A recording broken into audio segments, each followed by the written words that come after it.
warahmatullahi wabarakatuh.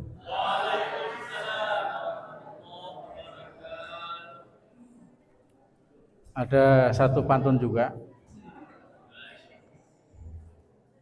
Pak Somad jualan tomat. Pak apa lagi?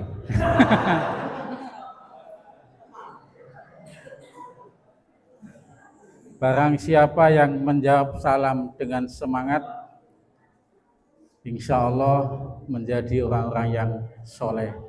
Assalamualaikum warahmatullahi wabarakatuh. Ya, sengaja saya putus di situ biar mikir sendiri kan. Ya. Padahal itu alasan saya lupa itu. Alhamdulillah. Alhamdulillah. Assalatu wassalamu ala rasulillah wa ala alihi wa ashabihi ajma'in. Asyhadu an la ilaha illallah wahdahu la syarikalah wa asyhadu anna Muhammadan abduhu wa rasuluh la nabiyya wa rasula ba'dah. A'udzu billahi minasyaitonir rajim. Ya ayyuhalladzina amanu taqullaha wal tanzur nafsum ma qaddamat lighad wattaqullaha innallaha khabirum bima ta'malun. Amma ba'd. Yang kami muliakan segenap Dewan Murabi Wilayah Sumatera Utara, yang kami muliakan segenap pengurus DPW, ketua dan jajarannya Sumatera Utara, pengurus DPD se-Sumatera Utara, para ustadz ustazah, adik-adik santri yang berbahagia. Bersyukur pada Allah pada kesempatan kali ini saya bisa silaturahim ke tempat ini, ya sekaligus nostalgia mengenang masa lalu pernah di Sumatera Utara. Yang paling terkesan itu ketika kemarin baru datang langsung makan lontong Medan. Langsung jiwa saya menyatu dengan alam. Serasa kembali tidak kemana-mana, di sinilah, alhamdulillah. Ya, tadi dibilang sama pembawa acara Kiai Haji, wah itu doa itu. Padahal saya baru umroh, berarti bukan Kiai Haji, Kiai umroh atau apa namanya ya. Kalau di minggu lalu saya diundang saudara kita di daerah Tran, itu panggilannya Romo Kiai, panggil. Saya minggu lalu diundang di daerah Tran, orang-orang Jawa, jadi saya masih diakui sebagai warga NU. Kebetulan bapak saya pengurus dulu kan, jadi masih diakui, dianggap warga NU. Saya kaget.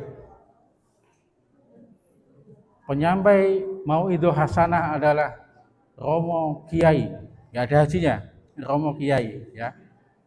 Langsung, masya Allah, disambut dengan rebana, disambut dengan meriah pokoknya. Dan ketika selesai ceramah itu sudah siap pengawal, banser. Wah, saya 20 tahun ketua DP baru itu dikawal, ya.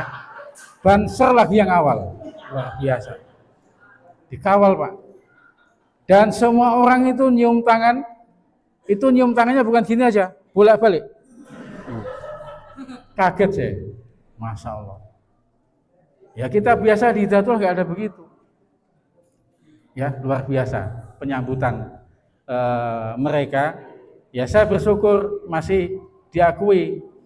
Padahal kalau dia tahu saya, dibilangnya saya sudah murtad dari mereka, padahal ya enggak juga ya, alhamdulillah. Ya. Ini adalah kesyukuran kita. Ya terasa ketika saya di Sumatera Utara 5 tahun, ya terasa sebentar sekali. Ya. Terasa sebentar sekali. Bahkan pengurus DPW yang lama itu bilang kita baru kali ini berbahagia, sudah berpisah. Maksudnya bahagia itu apa? Ya asik gitu ya, akrab, senang gitu dengan tugas-tugas itu, insya Allah. Ya, ini adalah keberkahan, alhamdulillah.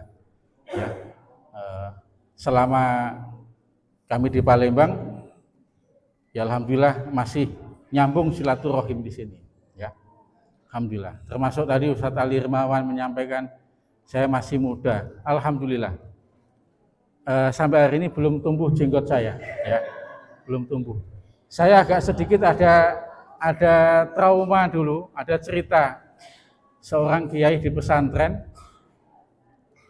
ada santri baru, tiap hari nangis terus. Kenapa nak nangis? Gak cerita dia, didesak terus. Dia cerita, Pak Kiai, kebetulan Pak Kiainya punya jenggot begini. Saya kalau lihat Pak Kiai ingat kambing saya di kampung katanya. Astagfirullahaladzim. Kebetulan jenggotnya Pak Kiai mirip sama jenggot kambingnya di kampung. Ya. Nah, ketika malam Pak Kiainya sholat tahajud, sujudnya lama, nangis lagi. Ditanya sama santrinya, Pak Kiai tadi malam sholatnya kok lama sekali, nangis lagi. Apa kira-kira yang menyebabkan Pak Kiai begitu? Kamu nggak tahu tadi malam saya sujud lama itu nangis, jenggot saya kejepit lantai. Kebetulan lantainya dari bambu itu, ya. Jadi nggak diangkat-angkat nggak bisa, jenggotnya kejepit, ya. Makanya saya beruntung ini Pak, jenggot itu ya pengaman juga itu. Kalau tumbuh bagus alhamdulillah. Cuma kalau punya saya jenggotnya tidak teratur, jadi lebih baik tidak subur lah, ya, tidak subur. Nah, maka kelihatan muda, tapi walaupun bagaimanapun usia tidak bisa dibohongi, ya. Tetap saja kita semua menuju tua, ya, menuju tua. Ya, kita semua akan menua, adik-adik nanti akan menua. Ibu-ibu juga sudah ya menua. Walaupun ada ibu-ibu yang bilang saya menolak tua, tetap saja tua. Mau dikasih skincare apa, ya tetap saja tua. Sudah pakai skincare, kelihatan mulus, muda, di tengah jalan kehujanan, luntur semua. Ya kelihatan lagi tuanya, ya. Artinya tua itu adalah bentuk kasih sayang Allah.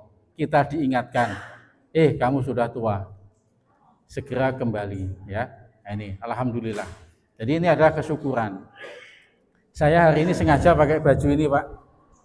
Baju ini adalah baju kebesaran pengurus DPW 2015-2020. Ya. Ini baju kebesaran. Dulu ada tulisannya sumut, saya copot karena sudah nggak disumut lagi. Ya. Dan ini yang membuat adalah Allahu yarham Ustadz Rahmat, kita doakan. Amin ya rabbal alamin. Yang menjahit beliau. Makanya saya senang walaupun sudah agak sobek-sobek saya pakai terus. Ya. Saya kalau baju sobek senang Pak dipakai, ada sobek senang. Kenapa? Kalau sobek berarti tandanya mau beli baru lagi. Ya.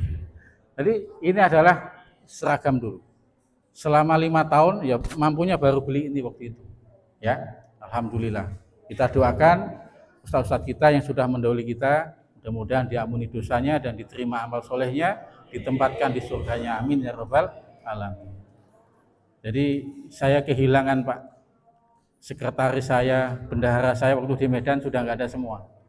Jadi kalau dulu masih ada, ya sering cerita, sering curhat, ya, sering komunikasi, ya. Sekarang ya nggak bisa lagi, ya. Ustadz Yono tuh masih ada kontaknya sama saya, ya. Saya hubungi masih bisa, tapi yang angkat Bu Mar, istrinya, masih bisa, masih aktif nomornya, ya. Nah ini ya perjalanan ya, alhamdulillah. Mudah-mudahan Bapak Saudara sekalian kita senantiasa dalam kesyukuran apapun yang kita rasakan pada saat ini semua adalah karunia Allah. Yang terpenting, yang paling besar nikmat Allah dalam hidup ini adalah iman dan Islam. Hidayah Allah ini adalah nikmat terbesar dalam hidup kita. Tidak bisa dibandingkan dengan materi dunia, tidak bisa, ya, tidak sebanding. Maka kondisi apapun kalau masih ada iman, masih dalam keadaan Islam, itu adalah kita masih menjadi orang yang kaya, menjadi orang yang hebat, insya Allah. Bapak saudara sekalian dirahmati Allah, untuk materi kita ini aja, santai-santai. Jam berapa ini? Nggak ada jamnya? 10 ya? Nah, oke. Jadi pelajaran terbesar dari bulan Ramadan kemarin, ada hadis yang sudah sering kita hafal, bahwasanya puasa itu adalah Allah langsung yang balas. Puasa adalah untukku, fa innahu li. Ya. Artinya pahala puasa itu unlimited. Sangat jauh, tak terbatas. Itu puasa. Ya. Jadi kalau kita puasa dengan benar, seperti tadi yang dilaporkan oleh teman-teman tadi, ya, puasa yang benar-benar yang berjuang, maka pahalanya tanpa batas. Bahasa kerennya unlimited. Nah, dalam Al-Quran, bahasa tanpa hisab, tanpa perhitungan itu disematkan kepada, dalam surat Az-Zumar ayat 10, Allah katakan, siapa orang yang mendapatkan pahala tanpa batas, innama yuwaffas sabiruna, sesungguhnya orang-orang yang sabar itu disempurnakan ajrohum, pahalanya bighairi hisab. Orang yang sabar itu pahalanya adalah bighairi hisab, tanpa batas. Artinya orang yang puasa itu identik dengan sabar. Ya. Orang yang puasa itu identik dengan orang yang sabar. Insyaallah. Ya. Ini yang harus kita garis bawahi. Nah, pertanyaannya adalah, apa itu sabar? Apa itu sabar? Apa yang namanya Pak Sabar? Apa itu sabar? Luas pembahasannya. Jadi orang sabar itu hebat, Pak. Kalau kita lihat dalam Al-Quran, tadi pahalanya bighairi hisab. Ada lagi, innallaha ma'as sabirin. Allah bersama orang-orang yang sabar. Ada lagi, wasta'inu bis-sabri was-shalah. Minta tolonglah kalian dengan sholat dan sabar. Kedudukan sabar itu sama dengan sholat. Hebat orang sabar ini. Tapi ada saudara kita tuh dinasihati, sabar kamu ya. Sabar, enak saja bilang sabar. Ya memang perintahnya Allah begitu. Kita kalau disuruh sabar itu, ya sabar saja. Ya. Bahkan watawasau bil haq watawasau bis sabr. Jadi kalau kita dinasihati sabar Dek ya, sabar. Itu artinya apa? Kita tahan, sabar, ya. Ada yang orang meremehkan sabar, ini nggak bisa sabar. Ya. Sabar itu maknanya, nah ini, sabar ini harus kita maknai dengan baik dan benar. Jangan nanti kayak cerita orang Jawa itu, yang kepijak kakinya, sudah keinjek kakinya pakai sandal kayu, Pak maaf Pak ya, kaki saya masih dipakai, baru diambil. Bukan begitu juga, ya. Ada kebakaran, tolong, ya makna sabar itu harus kita definisikan sebagaimana Quran mengatakan, sebagaimana Rasulullah mencontohkan. Sabar itu, ya, hebat orang sabar ini. Bahkan dikatakan orang sabar itu simbolnya adalah lapang dada. Lapang dada. Kalau orang Jawa, orang sabar itu disimbolkan apa? Ususnya dowo. Tahu usus? Itu panjang. Ya. Tapi ada yang bantah begini, Ustaz, sabar kan ada batasnya. Nah, kalau ada batasnya berarti dia belum sabar, ya, belum sabar. Nah, ini yang harus kita retas ini, sabar ini. Seperti apa sabar? Sabarnya suami bagaimana? Sabarnya istri bagaimana? Ya. Sabarnya guru bagaimana? Sabarnya santri bagaimana? Yang jelas orang sabar Allah katakan adalah orang yang pahalanya bighairi hisab, tanpa batas. Ya, sabar. Saya pernah ketemu santri laki-laki, santri putra, nggak ketulungan bandelnya itu, Pak. Wah, luar biasa. Setiap diomongi nggak pernah dengar. Masih mending kalau dia diomongi keluar kanan, masuk kanan, keluar kiri. Ini enggak, masuk kanan, keluar kanan lagi. Mental, ya. Kalau masuk kanan, keluar kiri masih ada yang nyangkut, ya. Ini enggak. Pernah dia pas sholat duhur, masuk kelas, tidur di meja. Saya waktu itu masih kepala sekolah, emosi juga. Saya tarik kakinya, puak, jatuh ke lantai, puak. Saya kira dia takut, langsung ke masjid. Enggak, rupanya nyari tempat lagi yang lain. Masya Allah. Ini benar-benar ini keturunan siapa ini ya? Luar biasa. Besok saya panggil ke ruangan kepala sekolah. Maksud saya itu mau bicara dari hati ke hati. Maafkan Pak Lukman kalau ada salah kemarin. Saya merasa salah kemarin. Saya minta maaf. Ya. Dia apa katanya? Sambil gini-gini, saya tanya lagi, kamu merasa bersalah enggak? Enggak, saya enggak salah. Wow. Sambil dia keluar ruangan kepala sekolah, dia bilang, ingat Pak, saya pribumi. Gitu Pak, saya pribumi. Ya Allah, ini benar-benar kita diuji kesabarannya. Ya, guru kadang diuji kesabarannya oleh santri. Kadang juga santri diuji kesabarannya ketemu dengan Pak Guru. Yang tadi kata Pak Subur, Pak Guru yang otoriter. Ya. Oh, itu juga luar biasa ketemu Pak Guru begitu. Ya. Ya semuanya itu ada hikmahnya, ya. Nah, akhirnya anak tadi yang sampai lulus saya anggap masih kurang baik, ya.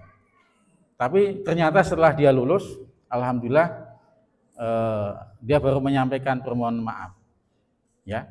Jadi sabar itu tidak ada yang sia-sia. Jadi jangan menganggap sabar itu hal yang bodoh, bukan. Sabar adalah watak karakter orang beriman, ya. Orang beriman itu identik dengan sabar. Bahkan Nabi mengatakan al-imanu, iman itu diantara pilarnya adalah as-sobru, as-syukru, sabar dan syukur. Ya, syukur. Ibu-ibu dapat suami, dapat pasangan, apapun kondisinya, tetap harus disyukuri. Alhamdulillah. Suaminya good looking, alhamdulillah. Suaminya good rekening, alhamdulillah. Suaminya dua-duanya enggak good, enggak masalah. Ya. Ini adalah bentuk kesabaran kita. Bapak-bapak ketemu istri, ketemu jodoh yang cerewet, alhamdulillah. Insya Allah ada manfaatnya, Pak. Ada manfaatnya. Katanya kalau rumah ada ibu yang cerewet, itu jauh dari gangguan jin. Insya Allah. Jin mau masuk bingung, siapa ini? Ada manfaatnya. Jadi bagus. Termasuk anak-anak cepat ngomong, itu diteliti karena ibunya banyak ngomong. Jadi bahwa bersyukur kalau istrinya banyak ngomong. Kalau istrinya diem malah bingung, Pak. Ini istri apa patung ya? Ya, semuanya tinggal kita mensikapi. Ya, itu adalah mentalitas orang beriman begitu. Ya, istrinya langsing, alhamdulillah. Kalau dibonceng ringan, tidak makan ban, ya kan? Alhamdulillah. Istrinya gemuk, alhamdulillah, ya. Nggak kelihatan kalau nggak dikasih makan, ya kan? Nggak kelihatan. Semuanya bisa diambil sisi positifnya, ya.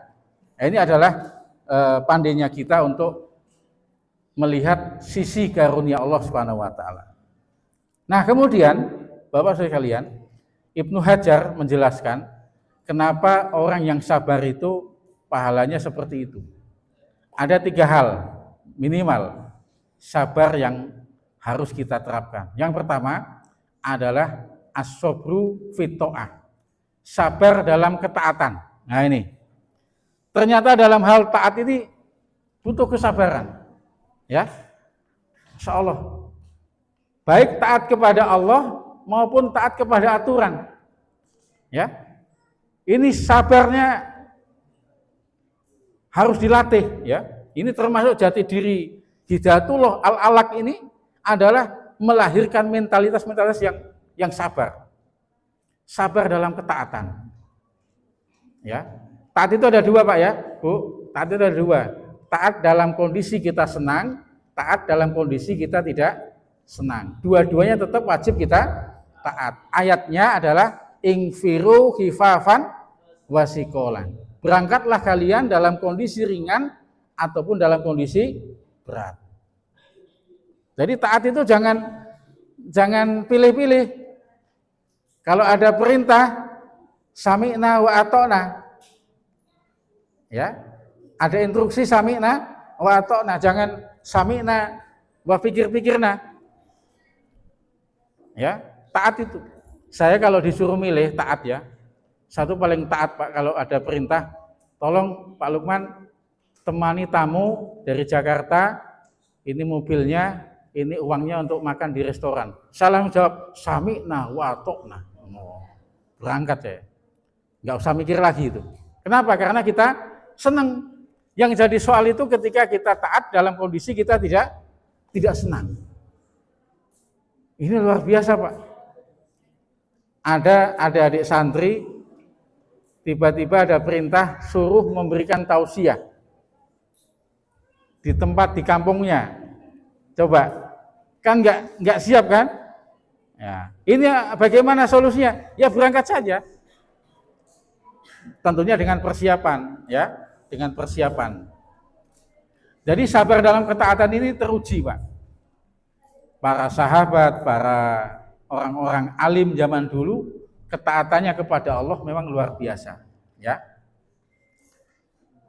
Kaum ibu-ibu pernah dengar ceritanya tentang bagaimana Masitoh mempertahankan keimanannya.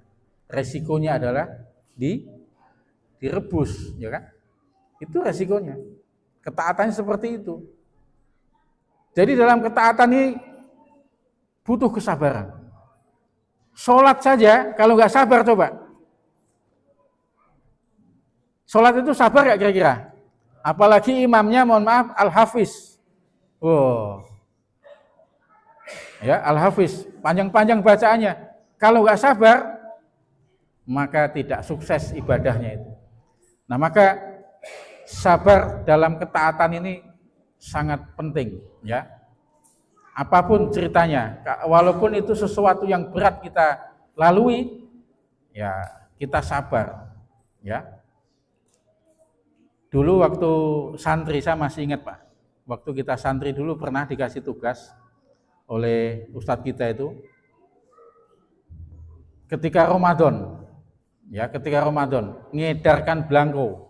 Wah, itu juga panas dingin kita. Tapi ya berangkat saja. Alhamdulillah ketemu orang-orang baik, ya. Banyak sekali hal-hal baru yang kita dapatkan, ya. Makanya adik-adik santri kalau dapat tugas jangan pilih-pilih. Jangan kita merasa kok berat sekali ya, kok saya ya. Jangan. Kenapa? Di balik ketaatan itu ada kemuliaan, ya. Nah, maka dalam menjalani tugas ini, taat ini harus sabar, ya. Masya Allah. Adik-adik putri dapat tugas masak, ya, alhamdulillah, sabar kita menjalaninya, ya. Seorang istri melayani suami, sabar, ya. Itu dalam ketaatan. Tapi ada batasnya. Taat itu dalam sabar dalam taat itu adalah apabila masih dalam dibenarkan oleh agama. La ta'ata lima syati khalqillah. Tidak ada kewajiban kita untuk maksiat untuk mengikuti maksiat, tidak wajib.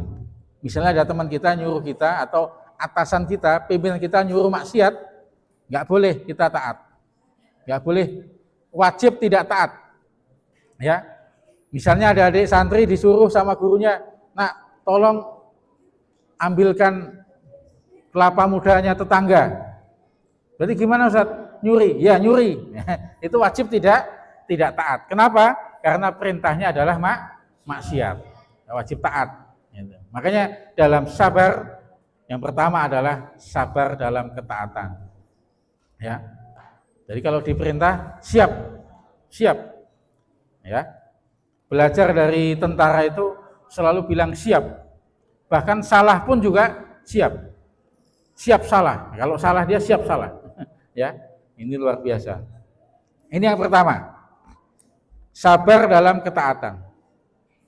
Yang kedua adalah sabar dalam meninggalkan maksiat. Ini juga nggak mudah, ya. Hari ini ada adik santri khususnya, ketika di rumah godaan terbesarnya apa? Main HP, betul? Main HP ya di rumah ya. Kamu main HP untuk meninggalkan main HP itu ringan apa berat? Berat. Apalagi di HP-nya ya main TikTok lah, main apalagi media sosial, dan di dalamnya isinya, mohon maaf, banyak hal yang tidak baik. Ya, hari ini nih masya Allah, godaan kita untuk maksiat ini, ya Allah, kalau nggak kuat iman Pak, KO kita. Memang pesantren sudah dipagar, putra dan putri dipisah, betul? Betul ya, udah dipagar. Ruangan asrama ada, tetapi nomor WA-nya santri putri ada di HP kita. Mau apa kita? Coba. Malah apalagi yang putri WA duluan. Bang, godain kita dong. Wah, tambah. Ya Allah, hari ini terjadi Pak. Hati-hati. Hanya iman yang bisa mengendalikan diri kita. Maka dalam menahan untuk tidak maksiat ini, sabar. Yang bisa buat sabar kita adalah iman.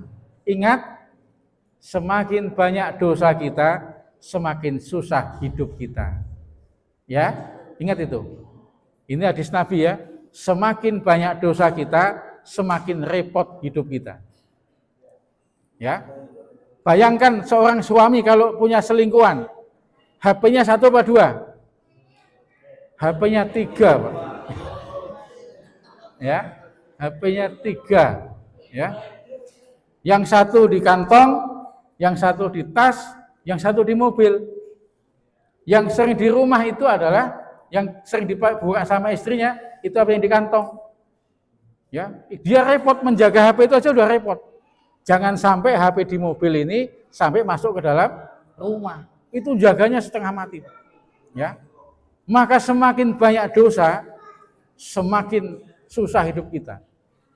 Ya, bapak-bapak punya selingkuhan misalnya, ya, namanya Siti diganti Yono, ya kan? Maaf, umpama saja. Ini jadi serba repot Pak. Ya. Ingat yang terbaru berita ini ya, seorang mantan pejabat, dulu ketika dia pejabat dielu-elukan, orangnya romantis, ganteng, keren, punya jabatan, duitnya banyak. Setelah nggak punya jabatan, habis. Gara-gara apa? Ternyata dia waktu menjabat, dia berbuat maksiat. Naudzubillah min dzalik. Habis Pak karirnya Pak. Makanya hati-hati. Para ustadz ini hati-hati ketika di jalan. Makanya antum tahu Ustadz Dery Sulaiman, saya sering ketemu di Palembang itu. Dia cerita kenapa bajunya selalu jubah, kemudian pakai surban, pakai ini juga kemana-mana, mau ke mall, mau kemana saja, konser pun pakai itu juga. Dia bilang baju ini adalah benteng saya menghindarkan dari maksiat. Karena masih merasa lemah, inilah bajunya ini. Supaya terhindar dari maksiat. Gak mungkin kan pakai baju jubah kemudian datang ke diskotik gandeng cewek yang roknya pendek. Gak mungkin. Ya, Walid bisa. Itu di film ya, Walid itu. Ya. Tapi kadang-kadang santri itu, ya ini santri pulang dari pesantren, yang cowok ini ya, pulang pakai celana jin, ya, kaos oblong, pakai tas ransel, tidak kelihatan santri. Ketika naik mobil ditanya sama sebelahnya, di mana di sekolah? Tanjung Merawa katanya. Apanya pesantren? Sebelahnya sana dikit. Sebelahnya Pak katanya. Tidak pede mengakui dia sebagai seorang santri. Ya. Kita katakan ketika ketemu orang, di mana Pak? Saya di pesantren. Sebagai apa? Ustadz. Oh, langsung orang itu jaga jarak Pak. Oh ini Ustadz ini. Bukan malah jangan ditambahkan ustadznya, ya. Oh, biar nampak masih muda, ya kan? Masih muda pakai penampilan perlente, nggak kelihatan orang pesantren. Biar agak sedikit bebas. Sengaja begitu. Ini rawan terhadap maksiat. Ya, termasuk yang putri. Di era digital hari ini, godaan untuk maksiat ini besar. Tidak hanya untuk kaum muda, kaum ibu-ibu juga sama. Ya, ibu-ibu walaupun di rumah bisa saja dia menembus ya luar rumah kita. Ya, bisa berkomunikasi dengan pihak lain. Maka ada istilahnya pelakor. Ya, itu kenapa? Ya karena lemahnya benteng iman itu. Ya, maka dalam meninggalkan maksiat ini sabarnya luar biasa, Pak. Ya. Sabar, tahan dulu. Ya, tahan dulu. Yang masih bujang, ya ini nanti materi untuk pranikah ya. Nah, ini juga hati-hati. Jangan sampai HP-nya kayak asrama putri. Wah, ya Allah, ya jangan. Harus dijaga. Saya alhamdulillah tadi disebut sama Ustadz Ali, menantu beliau, kebetulan yang memproses dulu, yang menjodohkan beliau. Alhamdulillah. Saya waktu itu belum ada WA, ya ditawari nikah. Ya, apa syaratnya Pak Lukman? Saya cuma satu syaratnya. Nggak neko-neko, saya nggak milih yang putih, tinggi, langsing, rambutnya panjang, itu kuda lumping itu. Nggak begitu, saya nggak repot begitu. Apa syaratnya Pak Lukman? Saya cuma satu syaratnya. Kalau saya lihat fotonya, saya senang sudah itu. Sudah itu saja. Nah, saya lihat sudah, ya sudah proses. Alhamdulillah tidak sempat. Ya WA waktu itu nggak ada WA, SMS nggak ada juga. Ini selamat lah. Pernah ngasih surat juga pernah, surat tertulis. Ya, calon istri ngasih surat ke kita, tetapi suratnya dibaca dulu oleh pengasuh. Tahu semua isinya kan? Nah, disortir dulu isinya apa. Alhamdulillah isinya baik-baik saja. Nah ini, selamat kita. Nah hari ini siapa yang menjamin? Ya, akhwat-akhwat siapa yang menjamin? Mungkin dia di luar rumah tertutup semua, tidak kelihatan auratnya. Siapa yang menjamin ketika masuk kamar, tutup pintu, kemudian on cam, on kamera, dilihat oleh seluruh dunia, ya. Dan ini banyak kasus begini, Pak. Ya, banyak. Saya tahu dari mana? Baca berita. Ya, jangan suudzon antum. Ya, suudzon. Nah, ini sabar dalam meninggalkan maksiat. Nah, termasuk kita dalam hari-hari kita tahan gejolak ini. Karena nafsu itu, kata Imam Ghazali, itu seperti kuda liar. Bukan dibunuh nafsu itu, tapi dikendalikan. Ya, kalau nafsu dibunuh bahaya juga Pak. Nggak ada nafsu makan, kan bahaya Pak. Nggak ada nafsu untuk tidur, tidak ada nafsu kepada lawan jenis, malah kepada sejenis, kan bahaya. Ya, bahaya. Si Asep ketemu si Anton, ya repot itu. Jangan sampai nafsu itu dari Allah, harus dijalankan sesuai dengan ketentuan Allah, ya. Maka ini pentingnya kita mengendalikan nafsu.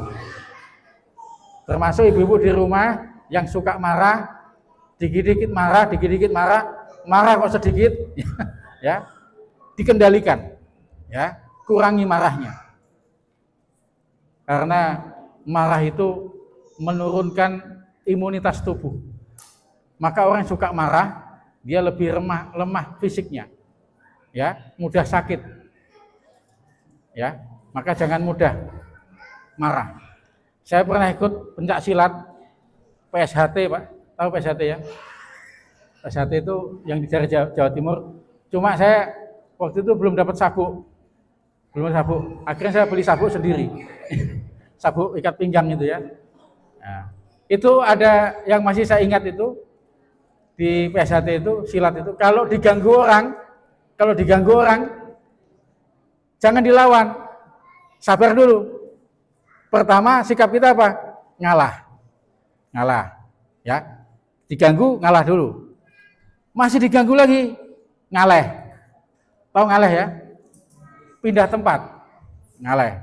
Masih diganggu lagi, baru ngamuk. Nah, baru ngamuk, Pak. Jangan langsung tiba-tiba ngamuk, jangan. Kenapa? Karena kalau orang itu tiba-tiba ngamuk, berarti dia lepas kontrol, ya, lepas kontrol. Kemarin ada berita di Sumatera Selatan, seorang anak membunuh ibunya, ibu kandungnya, dengan ditembak, Pak. Ditembak. Kebetulan bapaknya itu kades, punya tembak senjata rakitan. Nah, pemuda ini hanya tersinggung sama omongan ibunya. Spontan anak itu nembak, dor, kena pahanya, pendarahan hebat, meninggal dunia. Ibu kandungnya dibunuh. Ya. Kenapa? Karena tidak sanggup menahan ya amarahnya itu, ya. Maka jangan suka marah. Termasuk para ustadzah, jangan sering marah. Marah itu boleh, tapi jangan sering-sering. Seperlunya aja. Ya, marah itu perlu. Tapi ada juga orang yang susah marah. Ada juga begitu ya. Dia sudah marah itu orang itu. Tapi di mata anak-anak belum dianggap marah. Ada juga begitu ya. Nah, jadi Bapak Saudara sekalian, sabar dalam menahan maksiat ini adalah tanda-tanda keimanan. Ya. Santri putra digoda sama perempuan, maaf. Ya. Maaf. Antum katakan maaf. Ini enggak boleh, ya. Karena ada orang itu enggak maksiat bukan karena iman, bukan. Kenapa kamu Bang nggak pacaran kayak yang lain-lain? Nggak ada yang mau sama saya? Nah, itu bukan karena iman, karena tidak ada kesempatan. Ya. Nah, yang hebat itu kita meninggalkan maksiat karena iman. Ya, karena iman itu yang hebat. Ya. Nah, sabar dalam meninggalkan maksiat yang kedua. Kemudian yang ketiga. Nah, ini yang ketiga ini perlu kita renungkan itu. Yang ketiga adalah sabar menerima takdir Allah. Ya.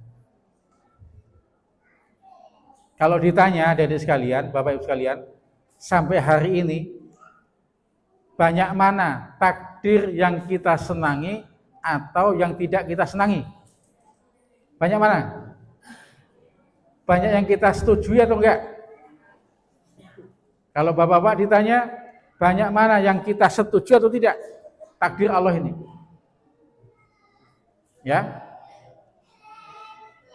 Bisa jadi di antara sekian takdir Allah yang terjadi pada diri kita, banyak yang kita tidak senangi. Karena ada dua takdir Allah itu, khairihi wa syarrihi. Baik dan buruk, yang kita sukai dan yang kita tidak sukai. Ya. Ada anak muda sedih dia. Ya Allah, kenapa saya wajahnya tidak ganteng, rambutnya tidak lurus, kulitnya tidak glowing, ya, pokoknya gak menarik lah, ya, tubuhnya kurang tinggi. Nah, dia merasa tidak menerima takdir Allah, ya. Nah, ini justru malah semakin tidak syukur kita itu. Maka apapun hari ini yang kita rasakan, maka ingat ini semua adalah takdir Allah. Kita tidak pernah minta seperti ini, tapi ini terjadi. Malah ada yang berandai-andai, coba saya anaknya Pak Jokowi. Nah, coba seandainya. Tidak usah begitu. Yang jelas takdir Allah itu terjadi, yang kita rasakan, ada yang kita suka, ada yang tidak. Itu sudah pasti. Ya. Kita kepengen jadi orang kaya, ternyata nggak kaya-kaya. Ya kan? Kita kepengen jadi orang sehat, ternyata sakit-sakitan. Kita kepengen jadi pejabat, ternyata nggak jadi-jadi. Akhirnya stres, kemana-mana pakai celana dalam. Ya, ada kan yang seperti itu kan? Dia nggak puas dengan hidupnya. Nah, maka sikap kita terhadap takdir Allah ini sabar. Sabar, Pak. Kita masuk pesantren, sabar. Nggak usah pikir-pikir, ya, apalagi yang sudah pengurus ya. Nasib masuk Hidayatullah nih. Baru duduk sebentar ditugaskan lagi. Coba saya nggak masuk Hidayatullah. Saya kemarin ketemu sama kader kita, pernah tugas di Medan kan ya. Lapor ke saya, Ustaz, saya mau pindah ke Sumatera Selatan. Bisa nggak? Ya bisa saja, saya bilang gitu. Tapi gini Ustaz, saya merasa kalau saya di yayasan ini, di pesantren ini, nggak berkembang. Susah berkembang. Tapi kalau saya di luar, saya jadi pengusaha besar. Wow. Saya agak tersinggung dibilang begitu. Ya. Coba ulangi lagi, Bang, tadi bilang apa? Ya saya merasa saya lebih hebat kalau di luar. Ya sudah, saya bilang itu pilihan antum.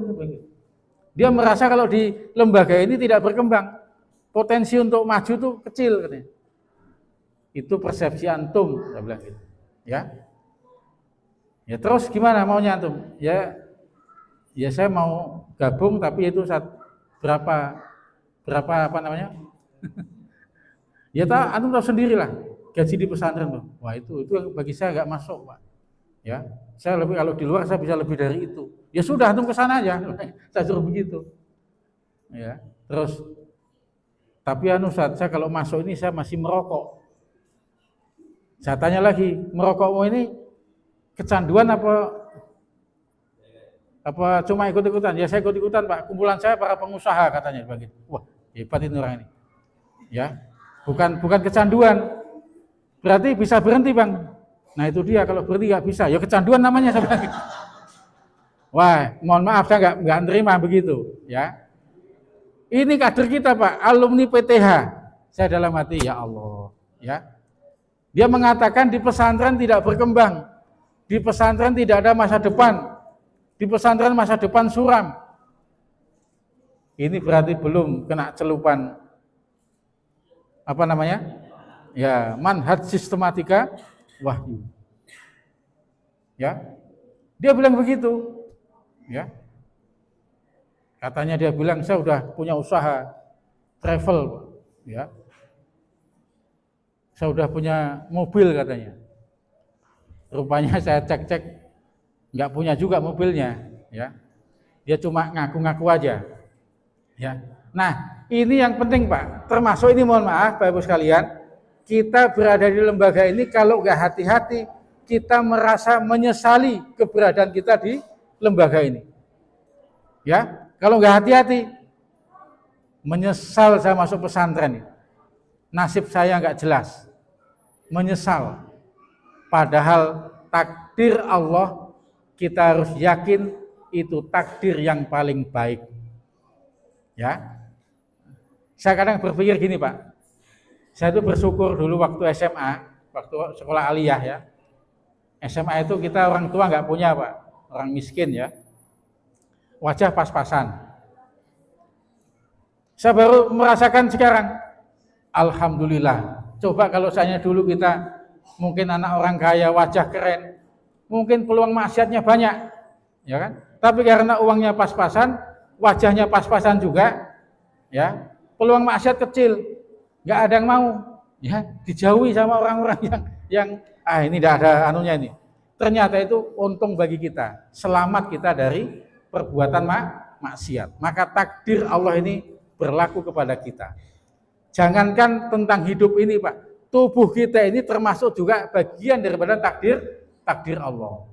Ya, tidak pernah kan kita minta, ya Allah, lahirkan aku dalam keadaan hidung mancung, ya, hidung mancung, gigi mancung, gigi mancung, semua serba mancung misalnya.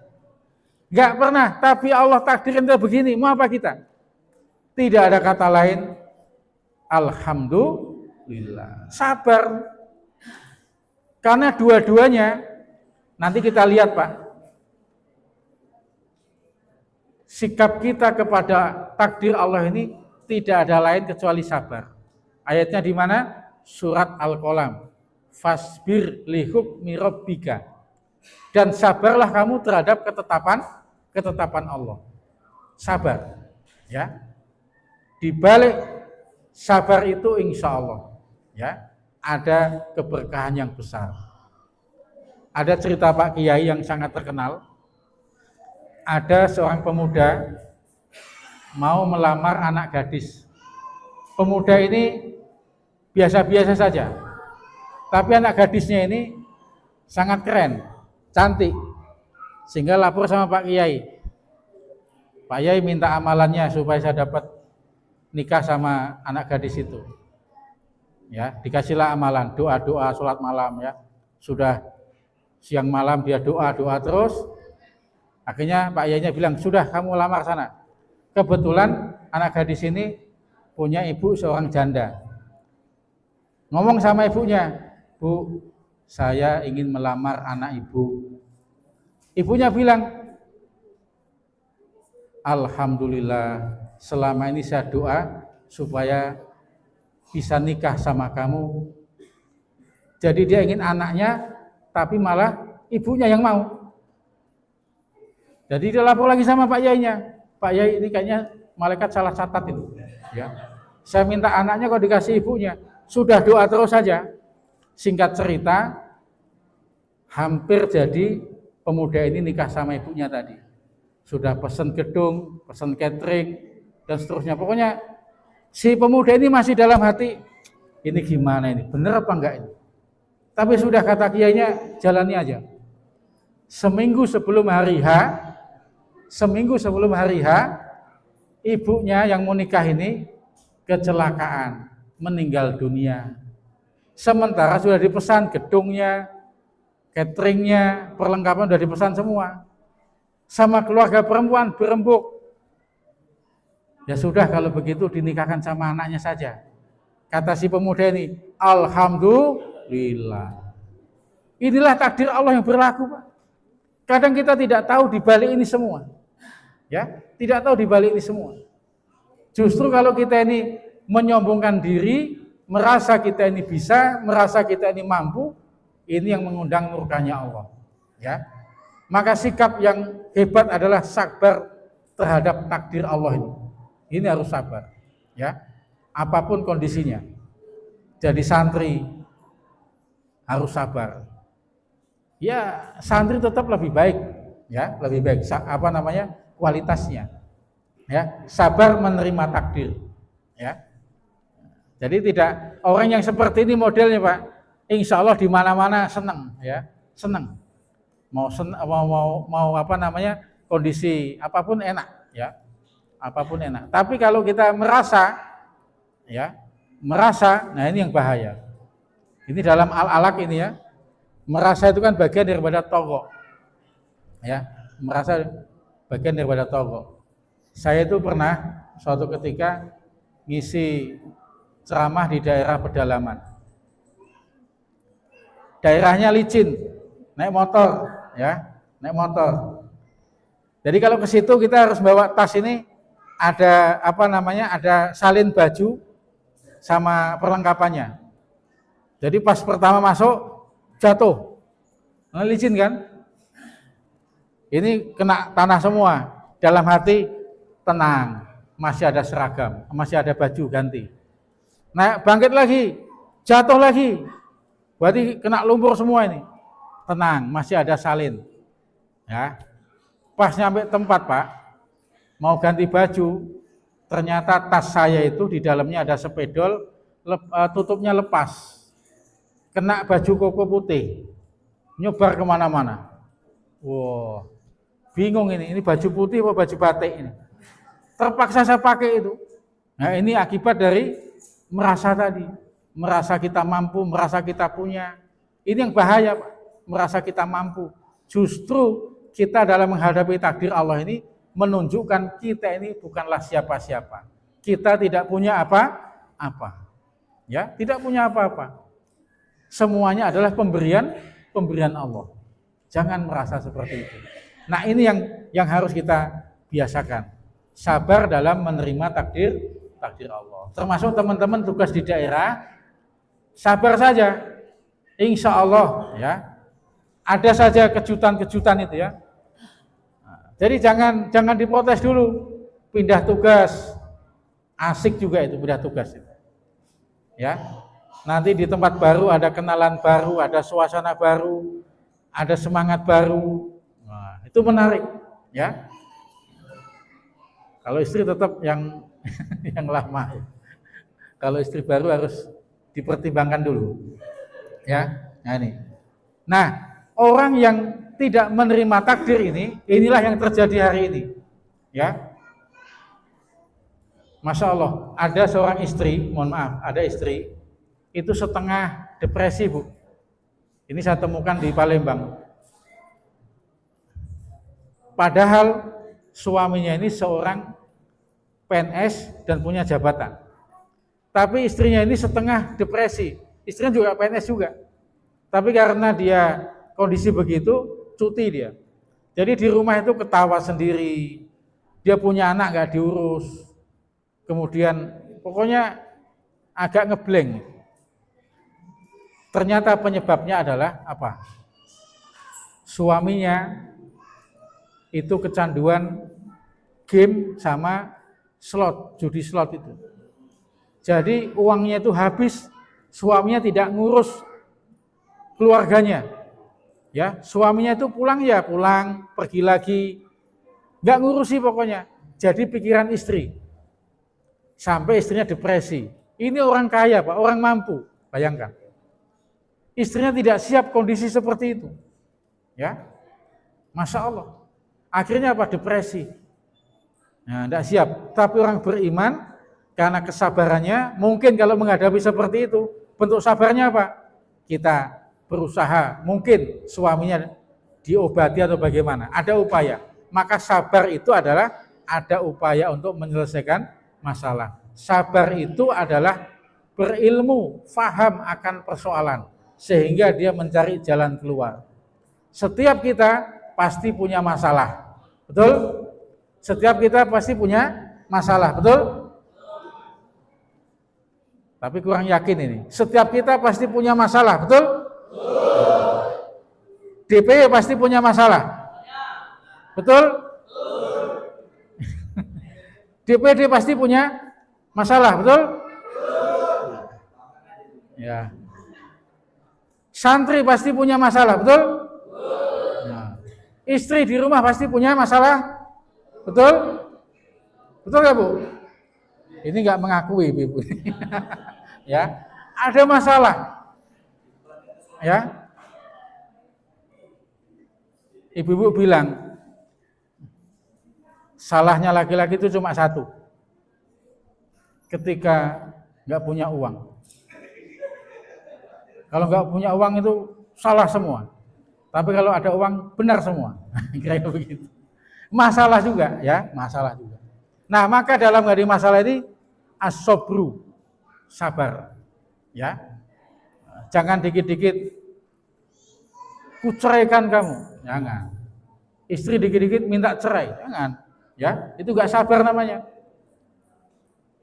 Ada bapak-bapak ngajak cerai, istrinya minta, kalau mau cerai kita bagi dua, mobilnya dua, satu-satu, rumahnya dua, satu-satu, ya.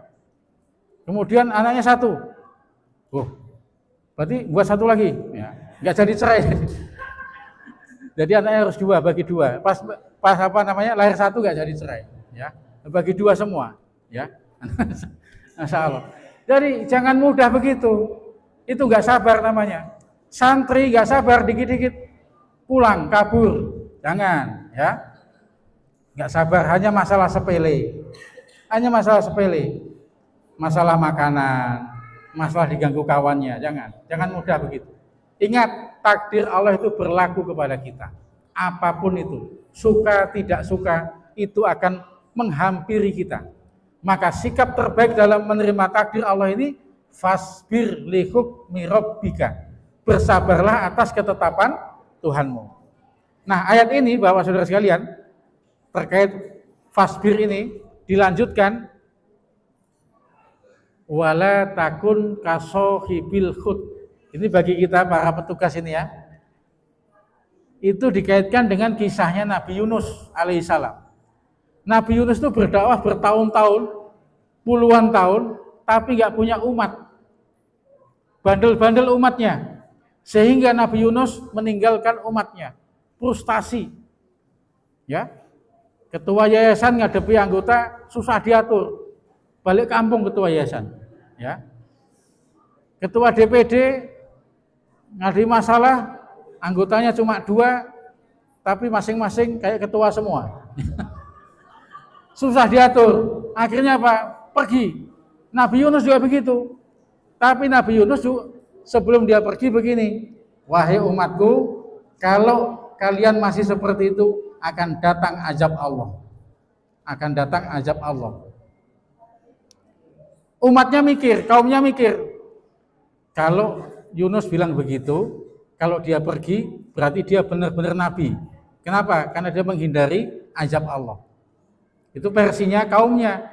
Tapi Nabi Yunus ini pergi karena sudah nggak tahan lagi. Sudah capek ngurusi umatnya ini. Pergi. Akhirnya dia pergi meninggalkan kaumnya. Umatnya ketika Nabi Yunus pergi, berkata lain, oh benar dia seorang nabi.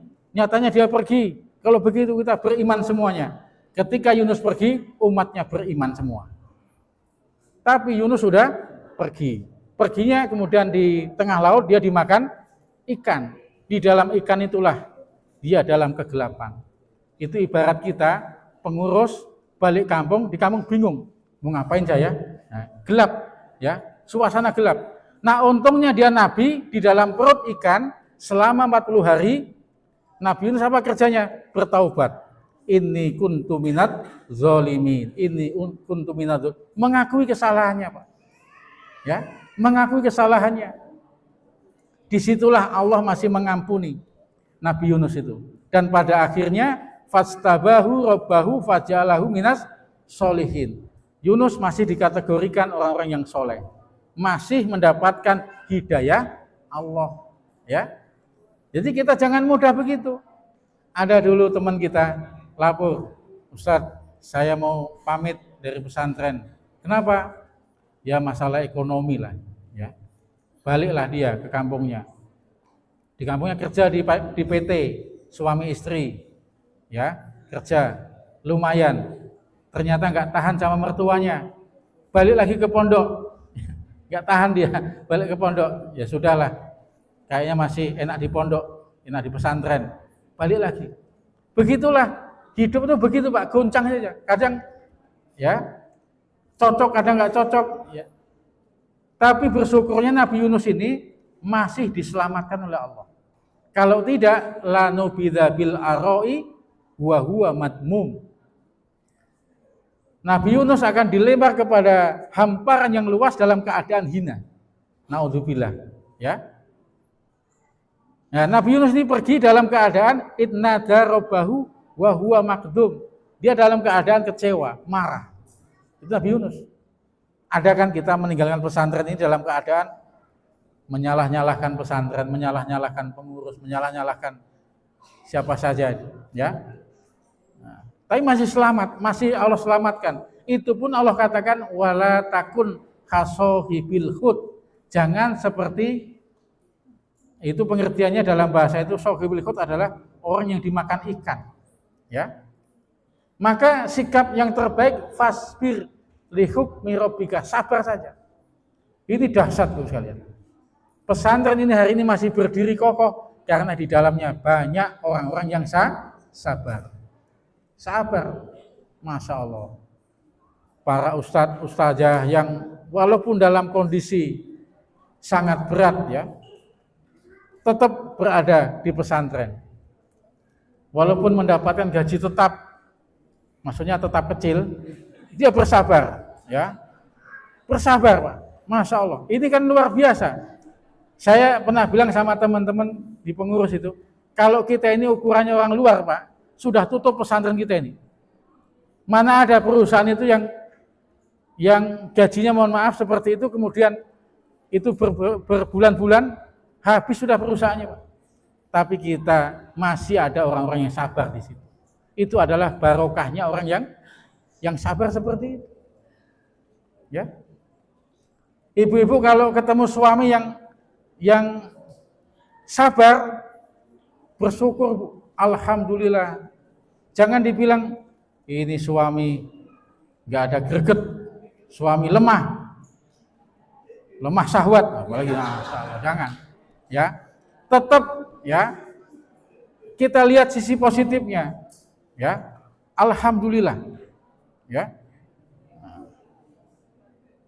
Sekarang banyak kan Pak, suami-suami tidak betah di rumah.